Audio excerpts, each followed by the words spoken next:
کسی ایک کو بھی ہٹا دیا جائے تو عمارت پھر قائم نہیں رہتی. تو یہ دین کی عمارت ہے. دین کی عمارت ان پلرز پہ قائم ہے. اس کا مطلب یہ ہے کہ کوئی بھی نماز، روزہ، حج، زکوٰۃ نہیں بجا لاتے، نہیں کرتے، گنہگار ہوتے ہیں. لیکن اگر اس کی تحقیر کرتے ہیں اور اس کو فرض نہیں سمجھتے اور لاپرواہی اختیار کرتے ہیں، حقارت کی نظر سے دیکھتے ہیں، تو پھر ایسا بندہ دین اسلام سے خارج ہو جاتا ہے. کہ جو ایسے فرائض کو حقارت کی نظر سے دیکھے، تحقیر کرے یا انہیں فرض نہ سمجھے. زکوٰۃ چونکہ دین اسلام ایک نظام کا نام ہے. دین اسلام ہماری زندگی کے ہر شعبے میں رہنمائی کرتا ہے. پورا یہ نظام ہے. تو اسی وجہ سے دین اسلام نے ہمیں جو زکوٰۃ کا نظام دیا ہے نا، یہ بڑا زبردست نظام ہے. دنیا میں انسانوں کے بنائے ہوئے بہت سے نظام لانے کی کوششیں کی گئی. کبھی سوشلزم آیا، کبھی کمیونزم آیا، کبھی کیپٹلزم آیا جسے سرمایہ دارانہ نظام کہا جاتا ہے. مختلف نظام آئے، لیکن اس میں کئی زمین بوس ہو گئے اور کئی ہونے جا رہے ہیں. یہ اسلام نے جو زکوٰۃ کا نظام ہمیں دیا ہے نا، یہ بڑا عجیب و غریب نظام ہے. اس کی اہمیت کو سمجھیے گا. دیکھیں کیپٹلزم میں کیا ہوتا ہے، جو کہ اس وقت کچھ ممالک میں رائج بھی ہے، جسے ہم اردو میں سرمایہ دارانہ نظام کہتے ہیں. اس میں دولت جو ہے مرکوز رہتی ہے. دولت چند خاندانوں میں یا گورنمنٹ میں مرکوز رہتی ہے اور ہر کوئی ان کے ماتحت ہوتا ہے. اسلام ایسا نظام ہمیں دیتا ہے کہ کئی لا یکون دولتم بین الاغنیاء منکم. کسی مسلمان کو اگر کوئی مال ملتا ہے نا، تو اسلام اسے یہ سوچ دیتا ہے کہ یہ مال تیرا نہیں ہے، یہ اللہ تعالیٰ کی تیرے پاس امانت ہے، ورنہ تو انسان تباہ و برباد ہو جائے. نمرود، اس نے یہی کہا تھا نا، انما اوتیتہ علی علم.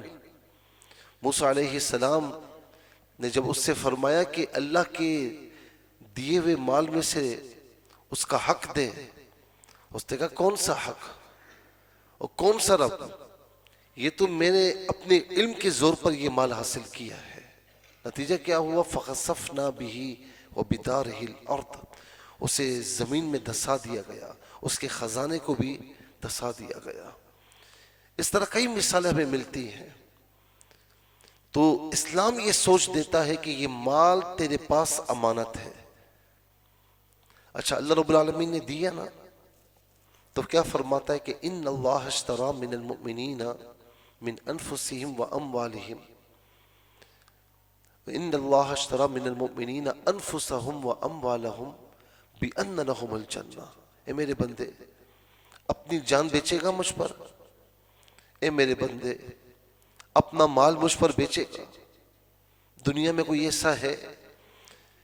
ایسا کوئی آپ کو ملتا ہے کہ جو آپ کو چیزیں عطا کرے اور اس کے بعد خود ہی خریدار بن جائے کہ مجھے بیچ دو؟ کوئی نہیں ملے گا. جان اس نے دی، مال اس نے دیا، اور کہتا ہے 11ویں پارے میں، میرے بندے مجھے بیچ دے. میرا وعدہ ہے کہ مجھے بیچے گا، اس کے بدلے میں تجھے جنت عطا فرماؤں گا. بیچ کر تو دکھا. جان، یہ جو جان عطا فرمائی ہے، اسے اللہ تعالیٰ کی رضا میں، احکامات میں خرچ کرے، یوز کرے.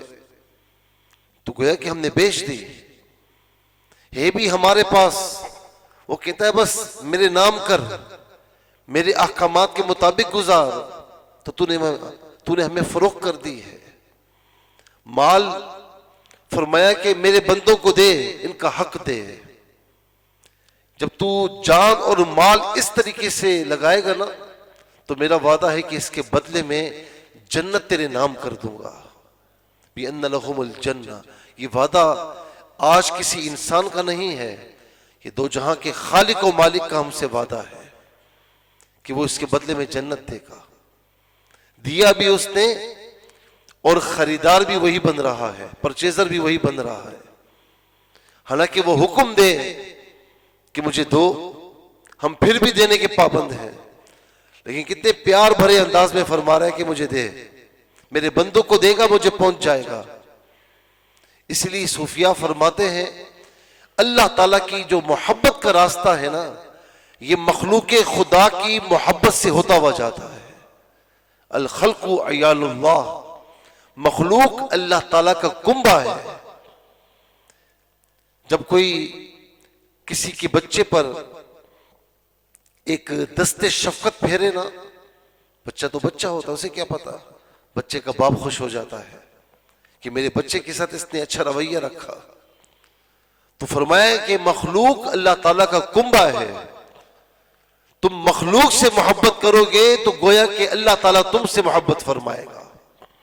خدا کے ہیں ہزاروں بندے، بنوں میں پھرتے ہیں مارے مارے، میں اس کا بندہ بنوں گا جسے خدا کے بندوں سے پیار ہوگا۔ ارے محبت کر کے تو دیکھو۔ تو یہاں پر یہ سوچ ہمیں دی جا رہی ہے کہ دولت مرکوز کر کے نہیں رکھنی۔ آج ہمارے ملک کا المیہ یہی ہے نا کہ چند خاندانوں نے دولت کو مرکوز کر لیا ہے۔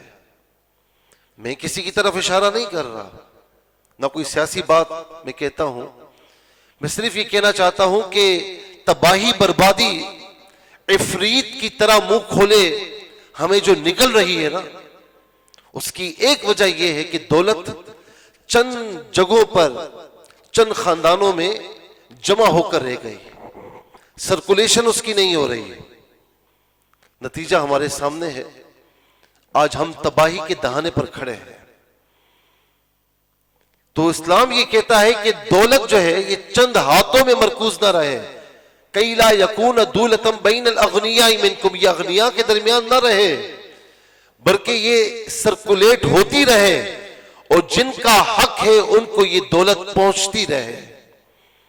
یاد رکھیں کہ پانی بھی غیر جاری پانی ہوتا ہے نا، ایک جگہ کھڑا ہوتا ہے تو ہو سکتا ہے کہ وہ پانی خود پاک ہو لیکن وہ پاک کرنے والا نہیں ہوتا، اس سے وضو نہیں کر سکتے آپ۔ لیکن جو پانی جاری ہو جائے، سرکولیشن میں آ جائے، تو پھر وہ پانی خود بھی پاک ہوتا ہے، اور پھر جو اس سے پاکی حاصل کرنا چاہے اسے بھی پاکیزہ بنا دیتا ہے۔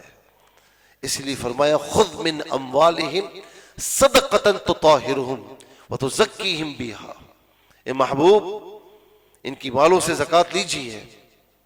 یہاں صدقے سے مراد زکوٰۃ ہے، اور ان کی زکوٰۃ لے کر ان کو پاکیزہ کیجیے، ان کے مالوں کو پاکیزہ کیجیے۔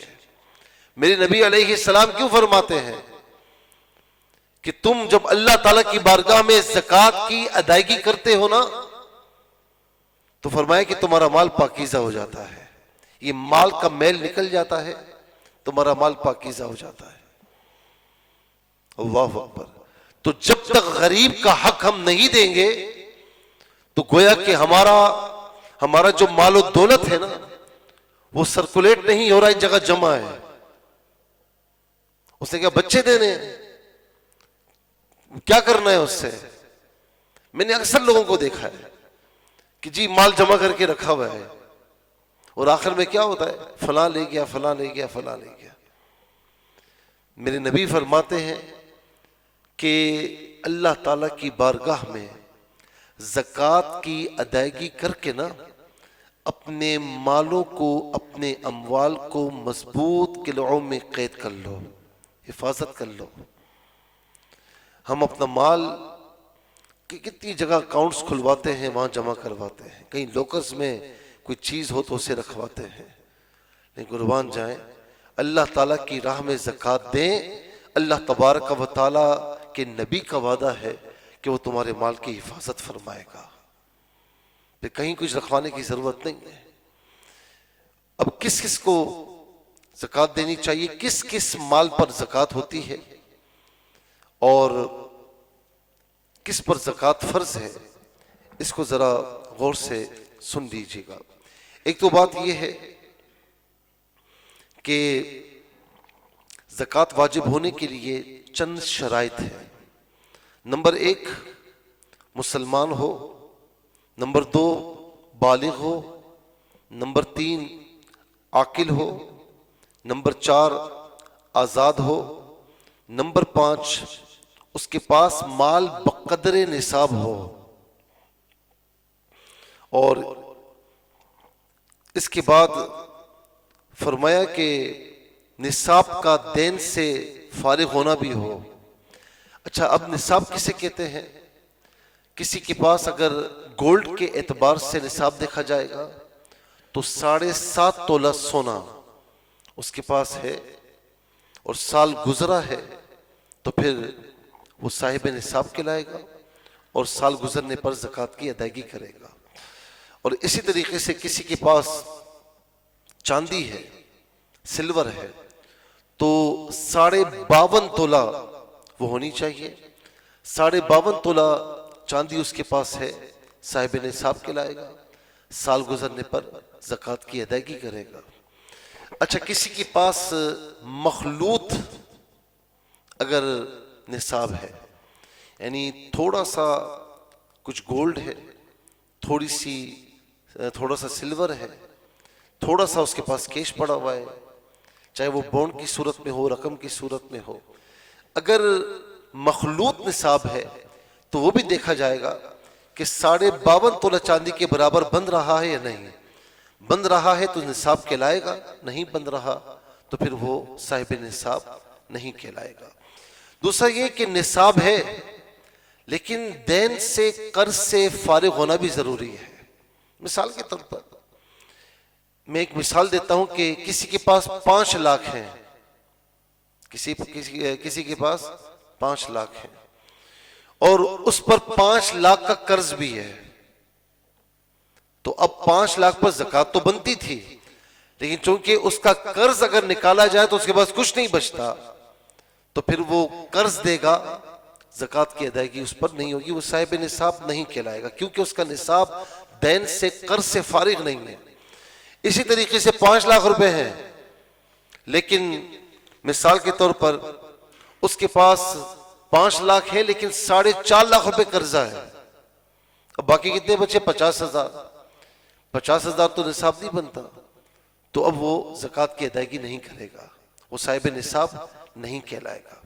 پھر اسی طریقے سے یہ بھی فرمایا کہ اس کا جو نصاب ہو وہ حاجت اصلیہ سے خالی ہو، حاجت اصلیہ سے خالی ہو۔ مثال کے طور پر اس کے پاس گاڑی ہے تو گاڑی حاجت اصلیہ میں آتی ہے، بائک ہے حاجت اصلیہ میں آتی ہے۔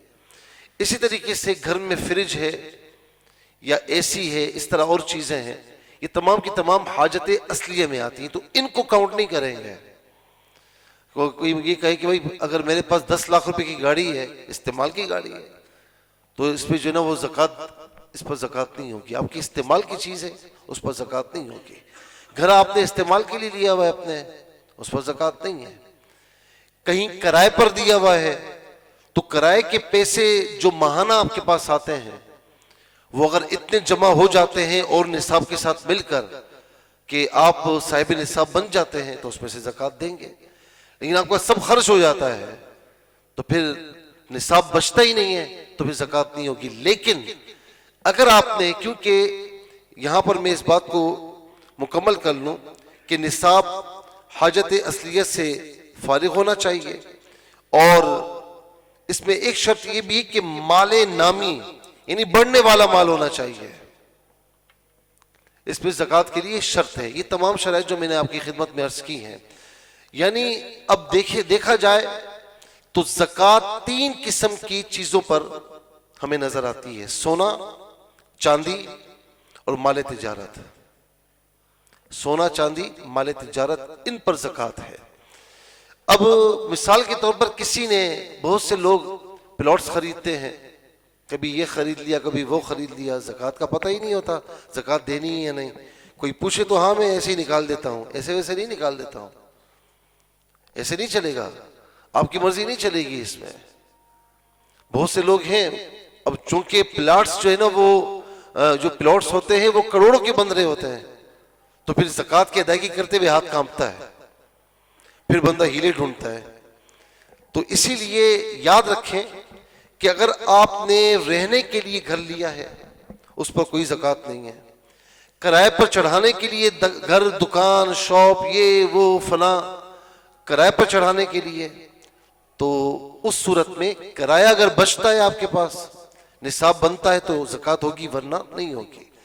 لیکن اگر آپ نے بیچنے کی نیت سے کوئی پلاٹ خریدا ہے، گھر، پلاٹ، کوئی بلڈنگ، کوئی مکان، زمین، کوئی چیز بھی، کہ میں خریدتا ہوں، اس کی قیمت زیادہ ہوگی، بیچ دوں گا، تو اب یہ مال تجارت ہے، اب اس کی قیمت پر زکوٰۃ ہوگی۔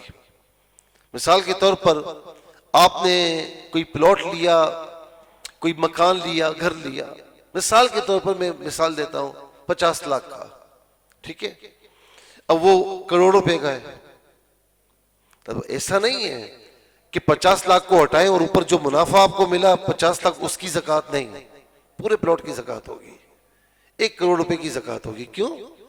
اللہ تعالیٰ نے بڑھایا نا اس کو، مال نامی اسے کہتے ہیں، مال بڑھنے والا، جو پروان چڑھنے والا ہو۔ مال تجارت ہے تو جو پیسہ آپ کا لگا ہوا ہے دکان پر، شاپ پر، جتنا مال آپ نے رکھا ہوا ہے، تو جتنا پیسہ آپ نے لگایا ہوا ہے، موڑی لگی ہوئی ہے، اس پر زکوٰۃ ہوگی۔ وہ آپ حساب کتاب کریں گے، پورا حساب کتاب کے ساتھ اللہ رب العالمین نے اس کو فرض فرمایا۔ 100 روپے میں 2.5 روپے ہے، کیا 1 لاکھ روپے میں 2500 روپے، کوئی مطلب زیادہ ہے ہی نہیں ہے کہ بندہ اس میں کہے کہ میں ایسا کر لوں تو ایسا کر لوں۔ میں نے دیکھا ہے جو خوش دلی کے ساتھ زکوٰۃ دیتے ہیں نا، اللہ تعالیٰ کبھی بھی ان کے مال میں کمی ہونے نہیں دیتا، وعدہ ہے اس کا، اس کے نبی صلی اللہ علیہ وسلم کا۔ تو یہاں پر اس آیت کریمہ میں اللہ رب العالمین نے کتنی چیزیں بیان فرمائیں، کتنے مصارف۔ انما الصدقات للفقراء والمساکین والعاملین علیہا والمؤلفۃ قلوبہم وفی الرقاب والغارمین وفی سبیل اللہ وابن السبیل۔ فرمایا کہ صدقات یعنی زکوٰۃ، یہاں زکوٰۃ مراد ہے فقراء، مساکین، اور جو اسے گورنمنٹ کی طرف سے حاصل کر کے لاتے ہیں، اور مؤلفۃ قلوب جن کے دلوں کو اسلام سے الفت دی جائے گردنیں چھڑانے میں، اور قرض دار ہو اسے بھی، اور راستے کا مسافر ہے، ان سب کو زکوٰۃ دی جاتی ہے۔ تو یہ بنتے کتنے ہیں؟ نمبر 1 فقراء، مساکین، عاملین، مؤلفۃ قلوب، اور غلامی سے چھڑانے کے لیے، اور اسی طریقے سے قرض جس نے لیا ہے، اور راستے کا مسافر، 7 بنتے ہیں۔ ان میں سے مؤلفۃ قلوب جو ہے یہ منسوخ ہے، اس کو اجماع امت سے منسوخ کیا گیا۔ پرانے وقتوں میں جو کافر ہوا کرتے تھے تو ان کی تالیف قلب کے لیے زکوٰۃ دینا جائز تھا، تاکہ یہ اسلام کے خلاف بات نہ کریں، لیکن جب اسلام پھیلا، اسلام نے زور پکڑا، تو اجماع امت سے اس کو منسوخ قرار دیا گیا، کافر کو زکوٰۃ نہیں دی جائے گی۔ اور اسی طریقے سے اب غلامی کا رواج نہیں ہے تو ان کو بھی زکوٰۃ نہیں دیں گے۔ ہاں کوئی قرض دار ہے، قرض کے ڈوبا ہوا ہے، تو قرض سے نکالنے کے لیے اس کو زکوٰۃ دی جا سکتی ہے۔ اسی طریقے سے کوئی مسافر ہے اور تھا وہ صاحب نصاب، لیکن کسی ایسی جگہ پر ہے، اب تو خیر یہ متعذر ہے، پرانے وقتوں میں یہ کارڈز وغیرہ، کریڈٹ کارڈز وغیرہ نہیں ہوتے تھے، ڈیبٹ کارڈز وغیرہ نہیں ہوتے تھے، تو مسائل ہوتے تھے۔ اب تو آپ کہیں پر بھی چلے جائیں تو یہ مشینیں لگی ہوئی ہیں، کوئی ایسا مسئلہ نہیں ہے۔ لیکن علماء نے اس بات کو بیان فرمایا کہ کسی ایسی جگہ ہو کہ حالانکہ وہ صاحب نصاب تھا، جیب کٹ گئی، یا کوئی اس کا نقصان ہو گیا، اس کے پاس کچھ بھی نہیں ہے، اپنے ملک میں اپنے شہر میں نہیں ہے، اس کے پاس کچھ نہیں ہے، تو اس کی مدد کرنے کے لیے زکوٰۃ اس کو دی جا سکتی ہے۔ لیکن اب یہ صورت مجھے نظر نہیں آتی، کیوں کہ آپ کے پاس کارڈ وغیرہ ہوتے ہیں بینک کے، کریڈٹ کارڈ وغیرہ ہوتے ہیں، حالانکہ وہ رکھنا جائز نہیں ہے، لیکن دوسرے جو کارڈ ہیں ڈیبٹ کارڈز وغیرہ وہ آپ کے پاس ہوتے ہیں، یا آپ کے پاس چیک بک ہوتی ہے، کہیں سے بھی نکلوا سکتے ہیں۔ لیکن ان کیس اگر ایسی صورت ہوتی ہے، اگرچہ وہ صاحب نصاب تھا لیکن جیب کٹ گئی، کوئی نقصان ہو گیا، تو مسافر ہے تو اس کی مدد کی جا سکتی ہے۔ تو یہ تمام کی تمام مصارف ہے۔ فقیر کسے کہتے ہیں؟ جس کے پاس کچھ بھی نہ، فقیر اسے کہتے ہیں کہ جس کے پاس نصاب کے مطابق نہ ہو، یعنی کھانے پینے کا سامان ہے اس کے پاس لیکن وہ صاحب نصاب نہیں ہے، اسے فقیر کہتے ہیں۔ اور مسکین اسے کہتے ہیں کہ جس کے پاس کچھ بھی نہ ہو، ایک وقت کا کھانا کھائے تو دوسرے وقت کا کھانا اس کے پاس نہ ہو، تو ان سب کو زکوٰۃ دی جا سکتی ہے۔ ہاں اتنی بات یاد رکھیں کہ سید کو زکوٰۃ نہیں دے سکتے، کیوں؟ یہ مال کا میل ہوتا ہے، تو سید گھرانے جو ہے وہ مال کا میل نہیں کھاتے، یہ مال کا میل ہے۔ سیدوں کی جو خدمت کی جائے نا، اپنے صاف مال سے کی جائے۔ اور میں کہتا ہوں آپ سے کہ کوئی ایسے سید گھرانے ہوں، اگر اللہ رب العالمین نے آپ کو استطاعت دی ہے تو یہ خدمات سر انجام دیا کریں، اس کا انشاءاللہ بہت فائدہ ہوگا اور بہت اجر و ثواب آپ کو عطا کیا جائے گا۔ میں نے ایک جگہ پڑھا کہ جو اللہ کے پیارے نبی کی آل اولاد کی خدمت کرتا ہے، میرے نبی علیہ السلام نے فرمایا کہ میں روز قیامت اس کی شفاعت کروں گا۔ تو اس سے بڑی کوئی اور بات نہیں ہے، تو خدمت کیا کریں۔ یہ ہم پر حق ہے کہ یہ سید زادے ہیں، یہ زکوٰۃ بھی نہیں لے سکتے، تو ان کی خدمت جو ہمارا پاک مال ہے اس کے ذریعے ہونی چاہیے۔ اور اسی طرح ایک مسئلہ اور بھی ہے کہ کس کس کو زکوٰۃ نہیں دی جا سکتی۔ ہمارے جو اصول ہیں اور فروع ہیں، اصول سے مراد کیا ہے؟ والدین، ماں باپ، اوپر تک جو بھی ہے، دادا دادی نانا نانی، ان میں سے کسی کو زکوٰۃ نہیں دے سکتے۔ ہمارے فروع بیٹا بیٹی، اب اس کے ضمن میں نیچے جتنا چلے جائیں، پوتا پوتی نواسا نواسی، ان میں سے کسی کو بھی زکوٰۃ نہیں دے سکتے۔ اور میں یہ بات بھی عرض کروں گا کہ جب زکوٰۃ کا وقت آپ کا آ جائے نا، چاہے وہ سال آپ کا کبھی بھی پورا ہو رہا ہو، تو پھر وقت کا انتظار کیے بغیر آپ زکوٰۃ کی ادائیگی فوراً شروع کرتے ہیں۔ اس کو اپنے پاس نہ رکھیں کہ مال زکوٰۃ جس مال میں ہوتا ہے اس مال کو ہلاک کرتا ہے، یہ مال کا میل ہے، اس سے غریبوں کا حق ہے، اسے فوراً پہنچا دیا کریں۔ ہاں کہیں پر کسی ایسے علاقے میں غریب آپ کو نظر نہیں آ رہا ہے تو پھر آپ وہ مال ایک طرف رکھ سکتے ہیں اور جہاں جہاں غریب آتا رہے اس کو وہ مال پہنچاتے رہیں۔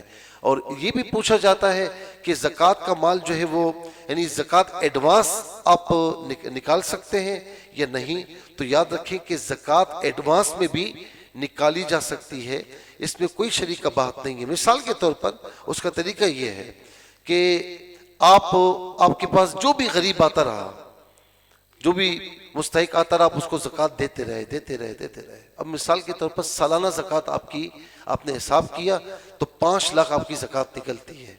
اب آپ حساب کتاب کریں کہ آپ نے کتنا بانٹ دیا ہے، کتنی زکوٰۃ نکال دی ہے، تو اس میں آپ نے لکھا ہوا ہے کہ میں نے 4 لاکھ زکوٰۃ دے دی ہے، تو 5 لاکھ زکوٰۃ آپ پر بنتی تھی، 4 لاکھ مائنس ہوئے، اب 1 لاکھ آپ اور زکوٰۃ میں دیں گے تو آپ کی زکوٰۃ پوری ہو جائے گی۔ تو ایڈوانس میں نکالیے لیکن حساب کتاب ضرور رکھیے۔ بہت سے لوگ یہ پوچھتے ہیں کہ دیتے وقت کس کو دینا چاہیے، ترجیح کس کو دینی چاہیے، تو یاد رکھیں ترجیح اپنے بہن بھائیوں کو، اپنے عزیز و اقارب کو۔ جب ان میں کوئی غریب نہ ہو تو پھر آپ اپنے پڑوس میں دیکھیں، وہاں کوئی نہ ہو، محلے والوں میں دیکھیں، وہاں بھی کوئی نہ ہو، تو پھر آپ جس کو بھی جو بھی غریب نظر آئے آپ اس کو دے سکتے ہیں، بشرطے کہ وہ مستحق ہو۔ اور یہ بھی ہے کہ دیتے وقت بولنا چاہیے یا نہیں بولنا چاہیے، بڑا مسئلہ بنا ہوا ہوتا ہے۔ تو اسلام جو ہے وہ بھرم رکھتا ہے، اسلام کسی کی عزت نفس کو جو ہے وہ پامال نہیں کرتا، اسی لیے حکم یہ ہے کہ جب آپ کسی غریب کو دیں اس کو بتائیں نہیں، بہتر یہ کہ نہ بتائیں. آپ کے دل میں نیت ہونی چاہیے کہ میں نے یہ زکوٰۃ کی ادائیگی کر رہا ہوں اور اس کو مالک بنا کر دے رہا ہوں. دل میں نیت ہے، آپ مالک بنا کر دے رہے ہیں. آپ اسے بطور تحفہ بھی دے سکتے ہیں کہ بھائی تحفہ ہے آپ کے لیے. تو اس میں کوئی شریک کباہت نہیں ہے، بلکہ نہ بتانا مستحب ہے. بتائیں گے عزت نفس مجروح ہوتی ہے، تو اسی لیے نہ بتانا مستحب ہے.